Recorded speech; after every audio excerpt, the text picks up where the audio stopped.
And today we start with the class 8 chapter 1 and the chapter name is rational number. What is rational numbers? Numbers कैसे हैं आपके? First one अगर हम बात करें starting से, द ऑल काउंटिंग नंबर्स 1 2 3 4, ये क्या कहलाते हैं आपके? Natural numbers. फिर आ जाते हैं कि अगर हम इसमें ज़ीरो ऐड कर दें, 0 1 2 3 and so on, what will be this? Whole numbers. फिर z जिसको हम इंटीजर्स बोलते थे, अगर इनमें ही हम नेगेटिव नंबर ले आए, अगर इनमें हम नेगेटिव नंबर ऐड कर दे लेफ्ट साइड में, -2 -1 0 1 2 एंड सो ऑन, तो ऐसे नंबर क्या थे आपके? इंटीजर्स थे.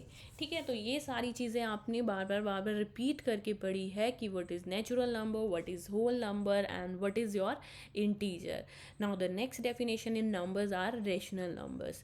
A rational number is a type of real number which is in the form of p upon q, where q is not equal to 0, where q and p and q are integer. तो basically ये बोल रहा है कि p and q एक rational number है, but किस condition में? q किसके इक्वल नहीं होना चाहिए?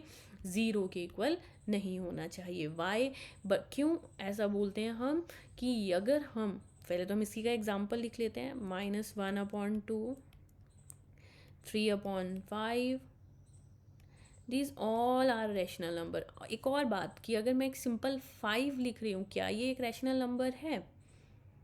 Yes, it is a rational number. Y?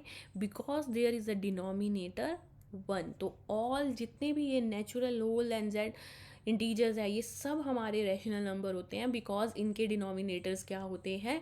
1 होता है. तो these are the example of rational number. बात करते हैं कि क्यों क्यू ज़ीरो नहीं होना चाहिए. 5/0 या 0/5, दोनों में डिफरेंस क्या है? 0 divide by any number is equal to 0. तब तो आंसर 0 आ रहा है, ये तो सबको पता है. बट जब 0 डिवाइड कर रहा होता है किसी नंबर को, तो वो आंसर आता है आपका नॉट डिफाइन. तो इस सिचुएशन में क्या हो जाएगा? आपका आंसर नॉट डिफाइन हो जाता है. सो हम यहाँ बोलते हैं कि हमारा क्यू क्या होना चाहिए? 0 नहीं होना चाहिए. ठीक है, तो ये in this situation only in that one case. तो ये तो बात थी रेशनल नंबर्स की. अब आ जाते हैं इसकी कुछ प्रॉपर्टीज़ के बारे में. तो फर्स्ट जो प्रॉपर्टी है, as you know that there will be a properties about number, closure, associative and commutative. तो वही यहाँ पर हमारी फर्स्ट है क्लोजर प्रॉपर्टी. क्लोजर प्रॉपर्टी क्या बोलती है कि अगर हम किन्हीं दो रैशनल नंबर्स को प्लस करें, माइनस करें, मल्टीप्लाई करें, आंसर हमेशा हमारा क्या आना चाहिए? रैशनल नंबर आना चाहिए. हम यहाँ छोटे छोटे से एग्जांपल से इस प्रॉपर्टी को समझेंगे. पहली कंडीशन है एडिशन की. As you know that there will be a 4 applications. Operation है हमारे पास मैथमेटिक्स में, addition, subtraction, multiply and division. तो सबसे पहले हम सबसे छोटा एग्जांपल लेते हैं, 1/3 प्लस 2/3. ठीक है, मैंने लाइक फ्रैक्शंस लिए ताकि हमें इजी रहे आपको करने के लिए. तो यहाँ पे इस सिचुएशन में एलसीएम 3 ही रहेगा. 1 + 2, तो 2 + 2 3/3. अगर हम इसकी कटिंग भी कर देते हैं तो नंबर क्या है? 1/1, जिसको हम 1 भी लिखते हैं. है तो रैशनली ना, P/Q फॉर्म. तो इट मीन्स ये क्लोज्ड है, इट इज़ वेरीफाइड. ठीक है, इसमें एडिशन हो सकती है. सेम प्रोसेस सब्ट्रैक्शन करते हैं. 1/3 - 2/3. सेम नंबर के एग्जाम्पल ले रही हूँ मैं, नंबर चेंज नहीं करूँगी. LCM will be 3. 1 - 2. 2 को जब 1 से माइनस करेंगे 1, बट यहाँ बड़ी टर्म 2 है, तो -1/3. This is again a rational number ना. हमने कहा इंटीजर भी हो सकते हैं रैशनल नंबर में. This is again closed. Same number in multiply, 1/3 × 2/3. What will be the multiplication? Numerator से मल्टीप्लाई करेगा. 1 × 2 2, 3 3 9. तो ये क्या आ गया आपका? 2/9. This is again a rational number. तो ये भी क्या होगा आपके इस प्रॉपर्टी के अंदर? क्लोज होगा.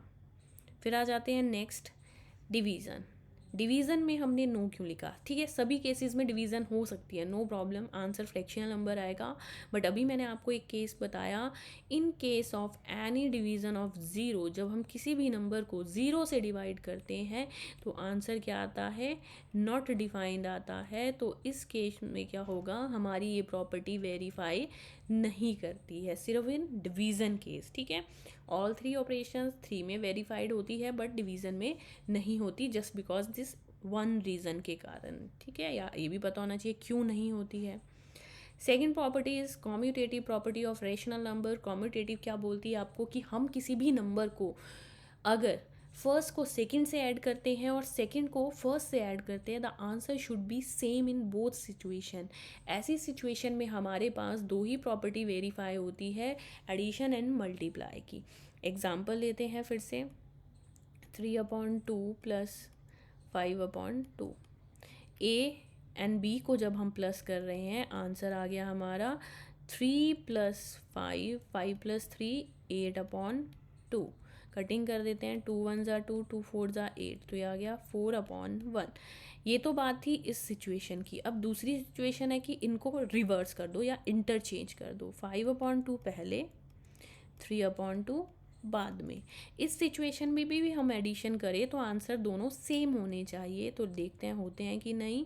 5 + 3 8, 8/2 कटिंग हो गई, 2 1 ज़ा 2, 2 4 ज़ा 8, तो ये आ गया 4/1। बोथ आर सेम ना, it is commutative in addition. Subtraction में ये नहीं होती है। अगर आपको सब भी समझना है, मैंने एक एग्जांपल से आपको समझा देती हूँ। 3/2 - 5/2 को जब हम माइनस करेंगे तो ये आ जाएगा 3 - 5, 5 - 3 -2/2, -1।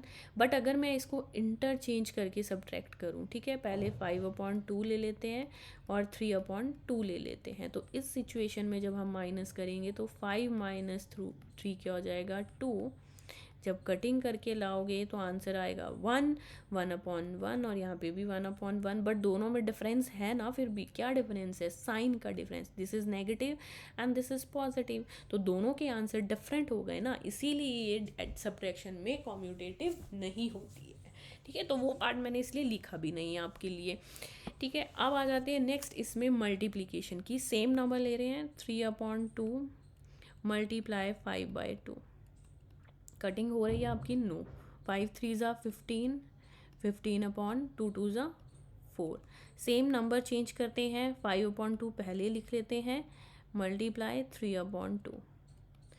5 3 ज़ा 15, 2 2 ज़ा 4। Both answer are same, it is commutative in multiplication also.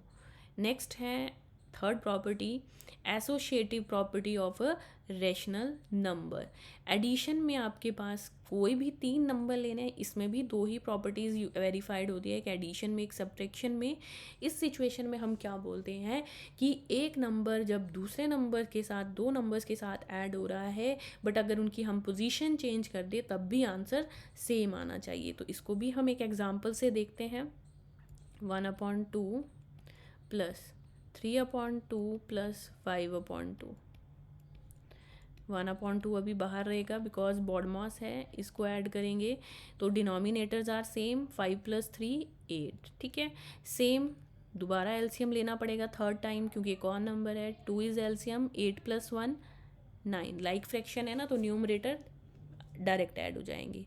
अब इन्हीं को हम रिवर्स कर देंगे। रिवर्स का मतलब है कि ए फर्स्ट नंबर और सेकंड नंबर को पहले सॉल्व करेंगे और थर्ड को हम बाद में सॉल्व करेंगे। तो इस सिचुएशन में एलसीएम आ गया दोनों का 2, 3 + 1 4। सेकंड नंबर जो था 5/2, 2, 5 + 4 9, ठीक है। तो अभी मैं सिर्फ आपको वो एग्जांपल समझा रही हूँ जो लाइक फ्रैक्शन के हैं। अनलाइक फ्रैक्शन में भी यही होता है, मतलब जिनके डिनोमिनेटर डिफरेंट होते हैं उसमें भी ये सेम प्रोसेस होगा, ठीक है। बट आपको समझाने के लिए मैंने थोड़े सिंपलेस्ट नंबर यूज़ किए हैं। तो this is associative. Same in multiply, 1/2 B into C, 3/2 multiply by 5/2। Cutting तो नहीं हो रही ना पहले नंबर के बीच में, इन दोनों में, तो 5 3 ज़ा 15, 15/2, 2 ज़ा 4, 15 1 ज़ा 15 एंड 4 2 ज़ा 8। तो ये तो फर्स्ट प्रोसेस था जिसमें पहले हमने लास्ट के 2 मल्टीप्लाई किए। अब हम पहले के 2 नंबर्स को मल्टीप्लाई करेंगे पहले, ठीक है, इन फर्स्ट ब्रैकेट। इस सिचुएशन में देखते हैं, 3 1 ज़ा 3, 2 2 ज़ा 4, मल्टीप्लाई 5/2। 5 3 ज़ा 15 एंड 4 2 ज़ा 8। देखो फिर से आंसर सेम आए। It means these are associative in multiplication also. तो there will be two condition. सिर्फ ये दो प्रॉपर्टीज़ है जो एडिशन एंड मल्टीप्लाई में सॉल्व होती है, एक सिर्फ ये है जो सब्ट्रैक्शन में होती है यहाँ पर, फर्स्ट क्लोज प्रॉपर्टी। ओके, तो these are all about the properties. फिर आ जाते हैं एक वेरी इंपॉर्टेंट पार्ट जिसमें हमारे पास आ जाता है एडिटिव आइडेंटिटी। एडिटिव आइडेंटिटी में मैंने आगे देखो लिखा भी है रोल ऑफ ज़ीरो। ज़ीरो का रोल क्या होता है और एडिटिव आइडेंटिटी क्या है हमारी। बेसिकली अगर आपको पता हो तो 5/3 में अगर मुझे ज़ीरो ऐड करना है तो what will be the answer, 5/3। ठीक है, जैसे छोटा नंबर लेते हैं, any number add with zero तो answer should be same number.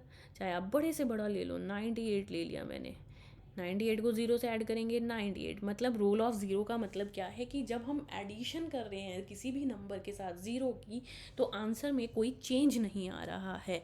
तो this is called additive identity. इसी में एक सब टॉपिक है जिसको हम बोलते हैं additive inverse. What is the meaning of additive inverse? Inverse का मतलब है उल्टा लेना, एडिटिव इनवर्स। जैसे अगर मैंने एक नंबर, आपका यही एग्जांपल ले रहे हैं, 5/3 लिया, ये प्लस का है तो इसका इन्वर्स क्या हो जाएगा, माइनस का, -5/3। आप इसके साथ पहले प्लस लगा सकते हो, wait, by adding this number we use that one of positive sign and one of negative sign. तो ये आ जाएगा आपका 5/3 plus minus minus 5/3, the answer should be zero. तो what will be the additive inverse which make the negative sign of the same number and answer should be zero. ठीक है, तो वो क्या कहलाएगा आपका एडिटिव इनवर्स। बट अगर आपसे एडिटिव आइडेंटिटी पूछी जाती है तो zero will be added in the number, the answer should be same number. तो ये होगी फर्स्ट प्रॉपर्टी। ठीक है, फिर इसी में एक और प्रॉपर्टी आती है आपकी मल्टीप्लिकेटिव आइडेंटिटी। इसमें हमने क्या लिखा है, role of one. Role of one means again the same example, 4 1 ज़ा 4, 78 इंटू 1 78। क्या रोल है इसमें वन का कि anything multiply with one the answer should be same number. तो यहाँ पे भी एग्जाम्पल सेम ले लेते हैं, 5 into 3 multiply by 1 is answer should be same. तो ये कहलाती है आपकी मल्टीप्लिकेटिव आइडेंटिटी कि वन को किसी भी नंबर के साथ मल्टीप्लाई करने पे आंसर क्या आएगा, सेम। इसमें भी एक और रिवर्स होता है, मल्टीप्लिकेटिव इनवर्स।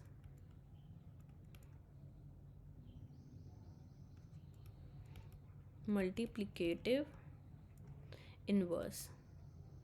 अब इसमें आप बताओगे कि मल्टीप्लाई का इनवर्स क्या होता है। मल्टीप्लाई का इन्वर्स होता है डिवाइड। तो 5/3 डिवाइडेड बाय 5/3।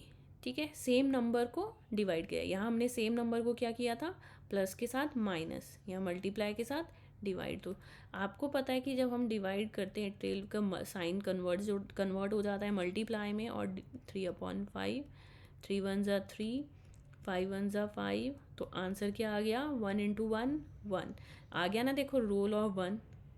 तो this is called multiplicative inverse, और हम इसको बोलते हैं रेसिप्रोकल ऑफ द नंबर। उसको इंटरचेंज करना, न्यूमरेटर से डिनोमिनेटर में लेके आना, दैट इज। अब अगर क्वेश्चन पूछा जाए आपसे कि राइट द रेसिप्रोकल ऑफ 5/17, तो आप क्या लिखोगे, 17/5। This is called a reciprocal. तो this is all about the introduction of this chapter, rational number. अब इसमें कुछ क्वेश्चन हैं आपके, जब इसका सिलेबस मॉडिफाई हुआ, जो आपकी कुछ एक्सरसाइज रिमूव हुई, उसमें यहाँ पर सिर्फ एक ही एक्सरसाइज आपकी बच गई है।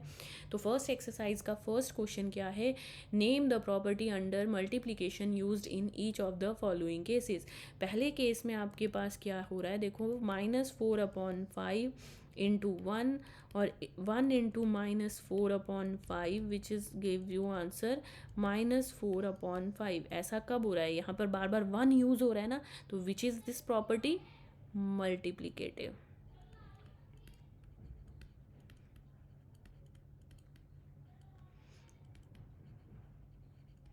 Multiplicative identity.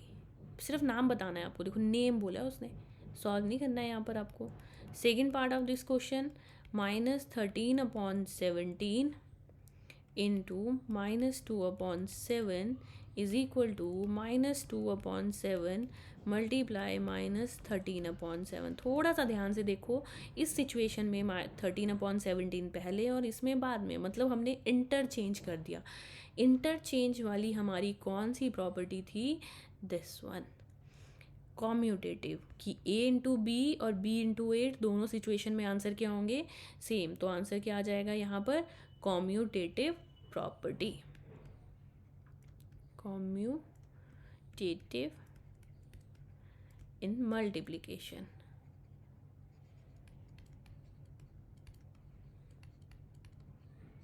Last and third part of this question, -19/29 into 29/-19 which gives 1। ऐसी सिचुएशन जहाँ पर दोनों को सॉल्व करने पर 1 आंसर आ रहा है, तो ऐसी सिचुएशन क्या है आपकी? Multiplicative inverse.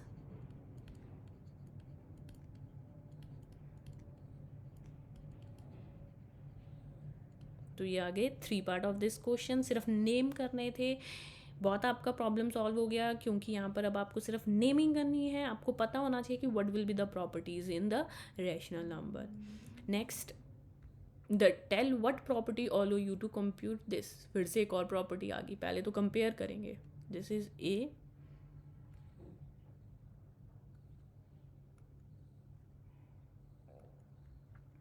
This is A, this is B, this is C. A को अगर हमने 1/3 लिखा है तो यहाँ पर भी ए, सी, बी, और लास्ट में 4/3 सी। दोनों में सिर्फ एक डिफरेंस है, वो है इस ब्रैकेट का। इधर ब्रैकेट लास्ट 2 में लगा है और यहाँ पर ब्रैकेट आपका फर्स्ट 2 में लगा है। तो ऐसी कौन सी प्रॉपर्टी थी? अगर याद करें, A into B into C is equal to A into B in bracket and into C. What will be the name of this property?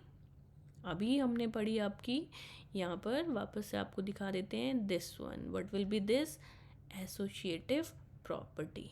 तो यहाँ पर हम लिखेंगे, सिर्फ नेम पूछा, देखो इसने दोबारा से, टेल व्हाट प्रॉपर्टी। तो यहाँ पर आंसर क्या आ जाएगा? एसोसिएटिव। किस में हो रहा है एसोसिएटिव? इन मल्टीप्लिकेशन। अगर यहाँ प्लस का साइन होता तो एडिशन। ठीक है, अब आ जाते हैं last question of this exercise. The product of 2 rational number is always a. दो, ये भी देखो प्रॉपर्टी है, कौन सी प्रॉपर्टी है? क्लोजर, कि अगर हम किसी रैशनल नंबर को किसी भी रैशनल नंबर से मल्टीप्लाई करें तो 3 1 ज़ा 3, 5 2 ज़ा 10, क्या आंसर आ रहा है? अगेन एक रैशनल नंबर आ रहा है। अगर मैं पूछना चाहूँ कि ये कौन सी प्रॉपर्टी है, तो कौन सी होगी? Close property. तो इस चैप्टर में अब आपके पास सिर्फ बेसिकली प्रॉपर्टीज़ की बात है कि आपको प्रॉपर्टीज़ पता होनी चाहिए रैशनल नंबर की। तो this is all about your chapter 1।